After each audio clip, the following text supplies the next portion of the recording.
Bonjour, nous allons traiter l'exercice 4. Soit le système de charge présenté sur la figure. On a 4 charges distancées d'une distance A distancée de A par rapport à O. Voilà.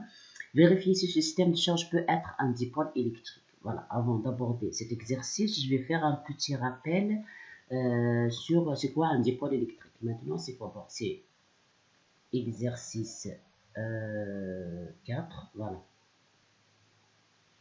Voilà. Voilà, maintenant, c'est quoi un dipôle? C'est quoi un dipôle? Un dipôle électrique. Un dipôle électrique. Électrique. Voilà, maintenant, un dipôle électrique, c'est quoi? C'est d'avoir la même quantité de charge positive, on a une charge négative, la même quantité de charge positive. C'est-à-dire, on aura par exemple ici moins 50 électrons E. Ici j'aurais par exemple, ici j'aurais moins 50 E. Ici, je dois y avoir plus 50 E. C'est-à-dire, c'est la même quantité, mais du signe opposé. Bien sûr, on doit y avoir une distance AB. C'est-à-dire une distance AB est différente de 0. C'est-à-dire je ne peux pas avoir moins que et que sur le même point. Ok. Dans ce cas-là, j'aurai la grandeur physique qui est le moment dipolaire. Voilà, le moment dipolaire P. Voilà, vous pouvez l'orienter à l'essentiel. Le point d'application, peu importe. Ça peut être n'importe quel point de la distance entre A et B, mais il doit être toujours le moment dipolaire, le moment dipolaire toujours orienté de la charge négative vers la charge positive. Donc P est égal, vous prenez dans le calcul la charge positive, c'est-à-dire on va prendre plus que fois le vecteur AB. Voilà, un vecteur est égal à un vecteur, plus, c'est-à-dire là, pour le calcul, on a une charge négative et une charge positive, mais pour le calcul, on prend le plus, voilà. C'est-à-dire, on prend 50 E par exemple, fois le vecteur A. Donc, faites attention, c'est un vecteur. Maintenant, pour ce vecteur, vous pouvez le déposer ici, par exemple, ici, l'essentiel, c'est un vecteur qui appartient à la distance qui sépare les deux charges. Voilà, ici, c'est le dipôle fondamental, c'est-à-dire dont on a que la même quantité de charge négative à côté d'une charge positive d'une distance AB est différente de 0. Mais par exemple, par contre, pour notre exercice, voilà, ça, on a moins que, moins 3 que, moins que, 5 que, c'est-à-dire c'est pas vraiment, c'est-à-dire c'est pas le dipôle fondamental. Ok, donc on doit travailler ce système pour voir est-ce que c'est un dipôle ou pas. Donc, voilà. Pour notre exercice, on a la question 1, dans notre exercice, ils disent vérifier si ce système, voilà, je vais revenir ici, voilà la première question, ils disent vérifier si ce système de charge, celui-là, est-ce que ça peut être un dipôle électrique? Bon, voilà, maintenant je vais faire, est-ce que les conditions,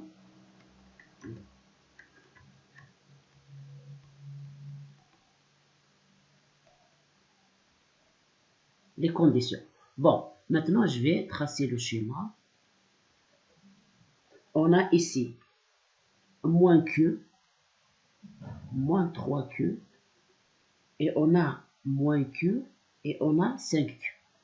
Voilà, la première condition pour dire que est-ce qu'un système de charge peut être assimilé à un dipôle ou pas, c'est de vérifier que la somme des charges positives est égale à la valeur absolue des charges négatives.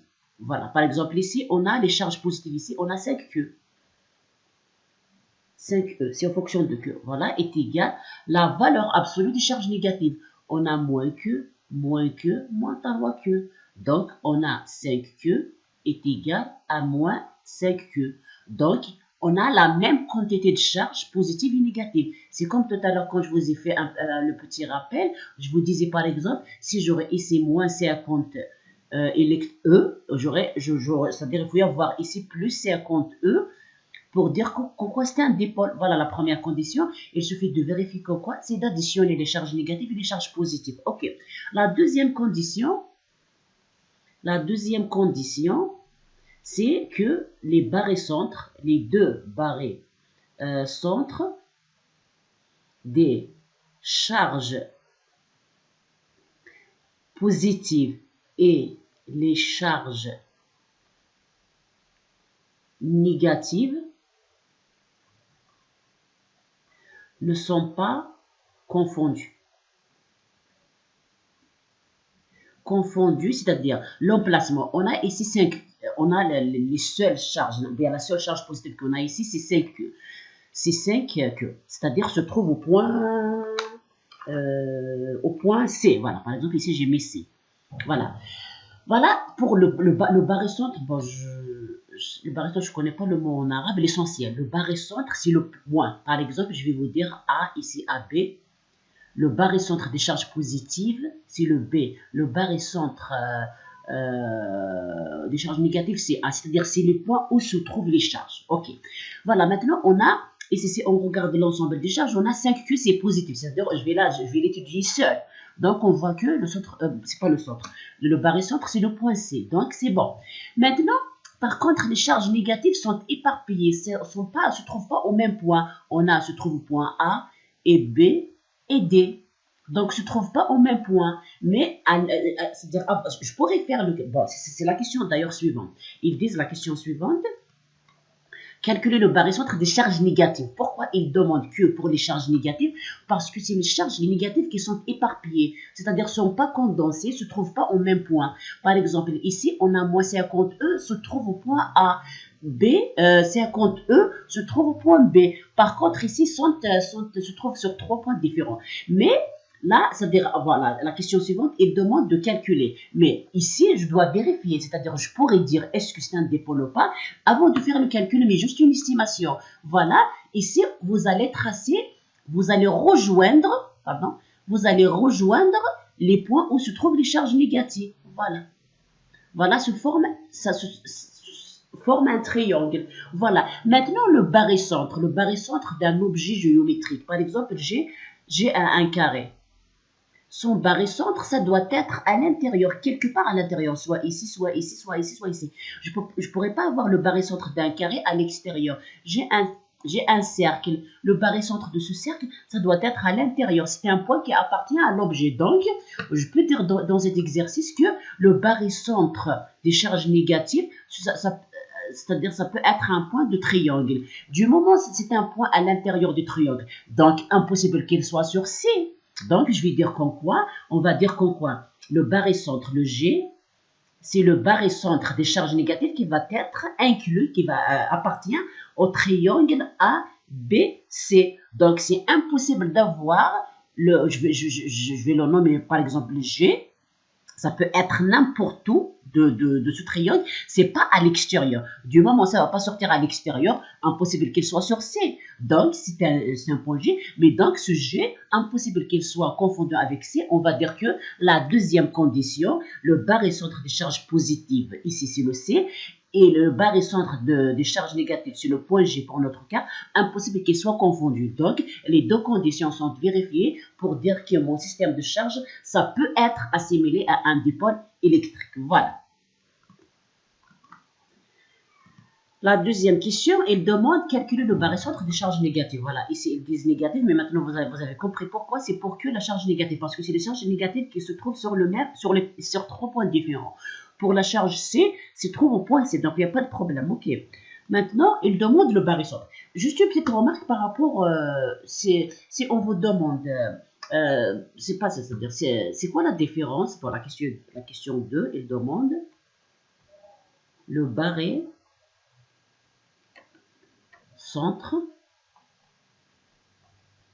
des charges négatives. Voilà, j'ai mis ici négative. Maintenant, juste une petite remarque. Maintenant, si on vous demande, par exemple, j'ai une droite. J'ai une droite AB. De distance, par exemple, 4 mètres.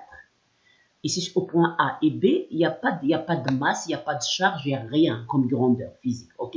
Donc, si je vous demande, donnez-moi le centre de gravité de cette distance, vous allez me dire que AC, c'est la moitié de AB. Vous allez me dire que AC est égal à CB est égal à AB sur 2. C'est la moitié parce que c'est le centre de gravité. Si par exemple, on vous demande le centre de gravité d'un triangle, par exemple, comme l'exercice 2, le centre de gravité d'un triangle, voilà, ici, c'est-à-dire quand on a parlé du centre de gravité, j'ai pas parlé des charges ici. Ok, voilà, parce que ici, ça me, pour le calcul, c'était pour le, ici. Attendez. Voilà, soit un charge, trouver le potentiel. Voilà, ici, c'était pour trouver les distances OA, OC, OB. On avait utilisé la notion du barycentre parce que ce barycentre, pardon, de centre de gravité géométrique. Ok. Par contre, le barycentre, attendez. Par contre, le barycentre, par exemple, je prends le barycentre, il faut prendre en considération les grandeurs physiques qui sont là. Soit ça peut être des masses, ça peut être des charges. Par exemple, un autre exemple, j'ai la même droite, AB. Le centre de gravité de cette droite, c'est le milieu. Maintenant, si je vous dis, par exemple, ici, c'est comme une balance. MA est égal à 50 kg. Et M2 est égal à 100 kg. C'est comme une balance. Là, est-ce que vous allez me dire, et on a une distance ici de 4 mètres. Est-ce que vous allez me dire le barycentre de cette distance, c'est la moitié? Non. Ça va dépendre de la masse. Ici, j'ai 50 kg. Ici, j'ai 50. La droite va pencher vers, c'est-à-dire si je prends le milieu, on aura le point, c'est-à-dire ça va pencher vers la plus grande masse. Vous comprenez? C'est-à-dire, c'est ça la différence entre le centre de gravité de ce triangle. Voilà, ça peut être quelque part toujours à l'intérieur, mais sans prendre en considération les charges. Voilà. Ok. Voilà, nous allons calculer le centre de gravité, le barycentre de ce triangle. Voilà, je ne sais pas, est-ce que c'est clair pour vous la différence entre le barycentre et le centre de gravité. Maintenant, le barycentre, il faut prendre le point G quelque part à l'intérieur du triangle. Donc, la méthode, c'est de prendre moins, bon, pardon, c'est plus QA, GA, plus QB, GB, plus, pardon, QC, non, QD. Ici, c'est D, parce que si c'est, voilà, QD, GD est égal à un vecteur, il faut mettre le Z. Voilà, c'est-à-dire, c'est la charge A, GA, la charge B, GB, la charge D, GD. Mais il faut démarrer toujours à partir de G.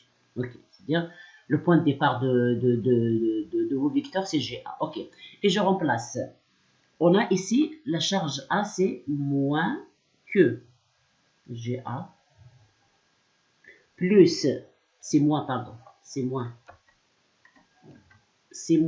3 que GB, moins que GD est égal à un vecteur nul. Donc, je prends le moins que comme facteur. Il me reste GA plus 3 GB plus voilà, plus GD. Voilà. Est égal à 0. Voilà. Maintenant, on a une égalité qui est égale à 0. C'est-à-dire, c'est par exemple Gx, par exemple G2 fois X est égal à 0. Est-ce que, pour avoir le 0, est-ce que c'est 2 qui va être égal à 0 ou bien c'est X qui est égal à 0? Ça doit être le 2 est égal à 0, c'est impossible. Voilà. Donc, c'est X qui doit être égal à 0. Donc, la charge moins que, impossible qu'il soit égal à 0 parce qu'on est dans le cadre d'étudier les phénomènes électriques. Par contre, le terme GA plus 3 GB plus GD est égal au vecteur 0. Voilà. Voilà. Maintenant, voilà. Après, nous allons,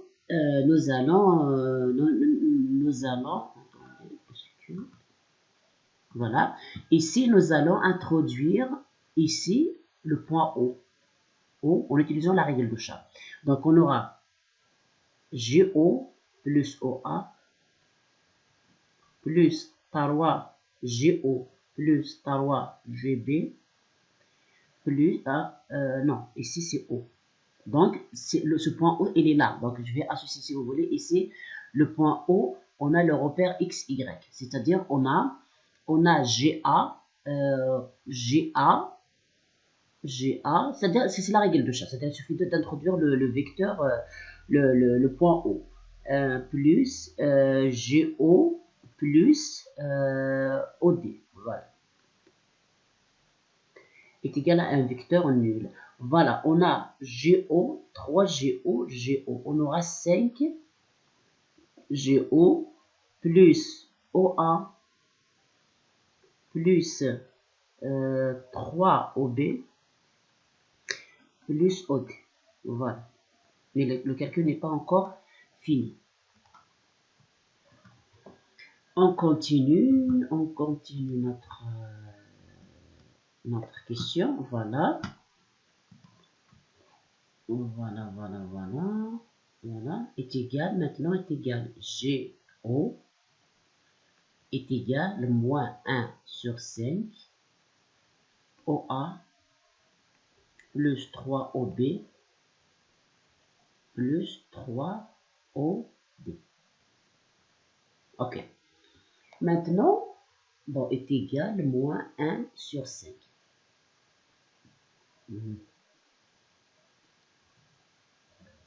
1 sur 5. Voilà, maintenant, on a OA. On a cette distance CA. On a notre repère XY. XY. Ici, c'est A. Donc, OA. OA. Donc, je vais partir dans cette direction.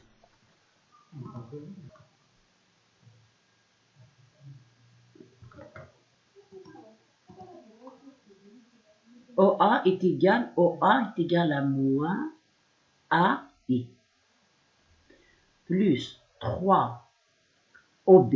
C'est suivant J, c'est suivant Y, c'est-à-dire c'est plus par loi AJ. Ici, il n'y a pas le 3, hein. Pardon. Normalement, il n'y a pas le 3. Voilà. Plus OD, on a D ici, on a ici plus G, moins G, plus I, moins I. Il s'agit des vecteurs unitaires, je vais prendre plus I par exemple ici, mais là j'ai le A, ok, plus, non, c'est moins, OD c'est moins AG, voilà. Donc est égal moins 1 sur 5, voilà, on a moins AI, on le laisse, par contre ici 3AI, 3AG, moins AG, c'est qu'on aura plus de AG. Voilà, donc on a GO est égal à moins OG. On a ici GO pour calculer. Pour OG, je dois multiplier mon vecteur formant. C'est-à-dire on aura ici, quoi. Donc, on aura moins A et normalement. Voilà, ici ça va devenir 1 sur 5 plus AI moins 2AG. C'est ça. Maintenant, si je vais prendre le vecteur, parce que le vecteur AB est égal au vecteur BA, moins BA, c'est-à-dire on a le vecteur AB est égal à moins BA. Ok? Donc, je dois multiplier tout ce résultat par un signe moins. Donc, j'aurai moins A sur 5I, si je ne me trompe pas, plus 2A sur 5G. Maintenant, nous avons déposé le point G à l'intérieur du triangle. Vous allez voir que c'est un point qui va être à l'intérieur du triangle. Ok. Pardon.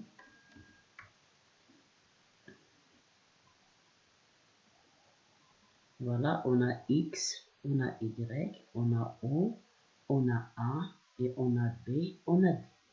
Voilà, on a OG. OG suivant I, c'est moins A sur 5. C'est-à-dire c'est 1/5 de l'axe de A. C'est-à-dire je vais le diviser. 1, 2, 3, 4. 1, 2, 3, 4, 5. Je vais prendre un seul point. Voilà.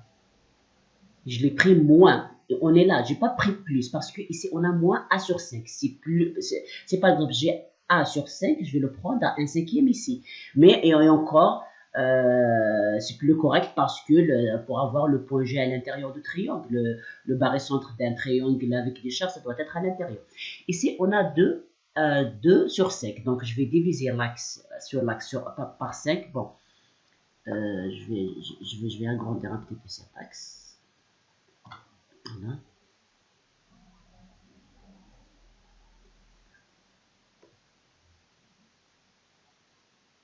Voilà. Après, je dois prendre un plus suivant, je ne sais pas moins 2, c'est-à-dire 1, 2, 3, 4. Bon, 1, 2, 3, 4, 5, et je vais prendre 2. Voilà le 2A. Après, comment on fait? C'est-à-dire, c'est des notions de base des mathématiques. Voilà notre point G. Voilà le centre, ou bien, c'est pas, voilà le barycentre des charges négatives. Voilà. Voilà le barycentre des charges négatives. Voilà, il se trouve à l'intérieur, à l'intérieur du triangle. Maintenant, on va, bon, la question négative, calcul est présentée. Voilà, la question ici, ils disent, non, c'est pas ici. Calculer le barycentre de charge négative et présenter le dipôle équivalent. Le dipôle équivalent, c'est quoi? C'est-à-dire, je vais prendre, voilà, on est ici, voilà, je vais tracer. Bon, pour faciliter le calcul, on a ici O, on a X et Y. Et on a ici notre G, il est là. Notre G, il est là. C'est-à-dire le barycentre des charges négatives. Si le point G donne, je vais prendre, on aura combien de charges? Moins Q, moins 3Q, moins 5Q. Donc, je vais mettre ici moins 5Q. Voilà. Et au point A, j'ai les charges, ici c'est le point C, pardon, C, pardon. Ici c'est le point C, j'ai les charges plus Q. Donc voilà notre dipôle équivalent. Notre dipôle équivalent, c'est quoi? C'est-à-dire, voilà, on a le dipôle équivalent. Voilà notre vecteur P. Voilà, on est parti d'une répartition des charges négatives. Là, dans cet exercice, les charges négatives sont réparties. Par contre, les charges positives se trouvent en un point. On peut y avoir des exercices dont c'est les charges négatives qui se trouvent un point et les charges positives distribuées. Il y en a des exercices, par exemple, plus compliqués.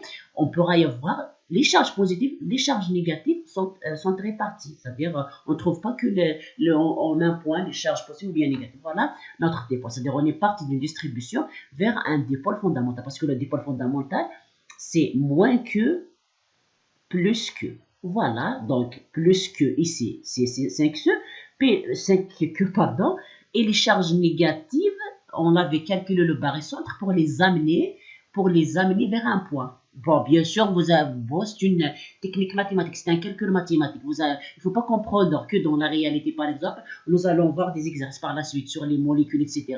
Voilà, le barycentre, c'est une méthode de calcul. C'est pas, ça va pas, c'est-à-dire, c'est pas, je vais calculer, c'est pas comme ici. Je vais calculer les barycentres de charge négative. Après, toutes les charges vont venir vers le point G. Non, c'est un formalisme mathématique.